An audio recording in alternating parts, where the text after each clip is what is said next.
வணக்கம்.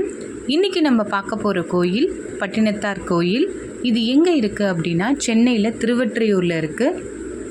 பேய் கரும்பு இனிச்சதால் திருவொற்றியூரில் இருக்கிற தியாகராஜரையும் வடிவுடையம்மனையும் வணங்கிய பிறகு இந்த இடத்துல முக்தி அடைஞ்சிட்டாரு.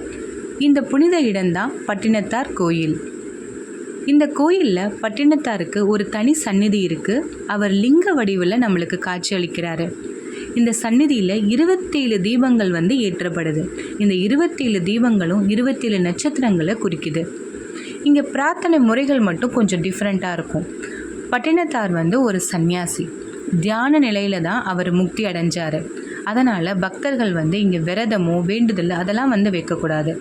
அவங்களுடைய மன கஷ்டங்களை அவர் முன்னாடி சொல்லி கொஞ்சம் நேரம் இங்கே தியானம் பண்ணால் மட்டும் போதும்.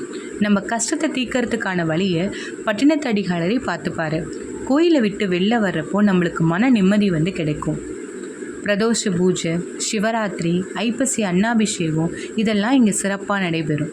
ஆடி மாதத்தில் வர பௌர்ணமிக்கு அப்புறம் உத்திராட நட்சத்திர நாளில் குரு பூஜை இந்த கோயிலில் சிறப்பாக நடைபெறும். சரி, வாழ்க்கை வரலாறை பற்றி கொஞ்சம் பார்க்கலாம்.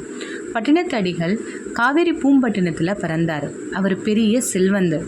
கடல் வாணிகத்தில் ஈடுபட்டு குபேரன் போல செல்வம் சேர்த்தாரு அப்படின்னு சொல்லுவாங்க. அவருடைய வளர்ப்பு மகன் பேர் மருதவாணன். கடல் வாணிகம் முடிஞ்சு ஒரு நாள் அவர் திரும்பி வர்றப்போ ஒரு பெட்டியில் காதற்ற ஊசியும் வாராது கான் கடைவழிக்கே அப்படிங்கிற வாசகத்தோட ஒரு ஊசியை மட்டும் கொண்டு வந்தார். இந்த வாசகம்தான் பட்டினத்தாருடைய வாழ்க்கையே மாற்றியது. செல்வத்தெல்லாம் துறந்து கோவணம் உடுத்தி அவர் பரதேசி ஆனார். தாயார் இறந்தப்போ சுடுகாட்டில் பச்சை வாழைமட்டைகளை வச்சு அவர் உருகி பாடிய பாடல் இன்றளவும் பேசப்படுது.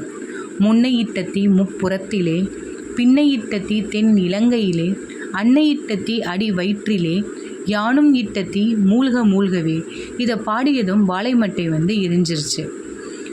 உங்களுக்கு வாய்ப்பு கிடைச்சிச்சின்னா இந்த கோயிலுக்கு ஒரு தடவை பாருங்கள். உங்களுக்கு கண்டிப்பாக மனநிறைவு கிடைக்கும். இந்த வீடியோ பிடிச்சிச்சின்னா லைக் பண்ணி சப்ஸ்கிரைப் பண்ணுங்கள். நன்றி, வணக்கம்.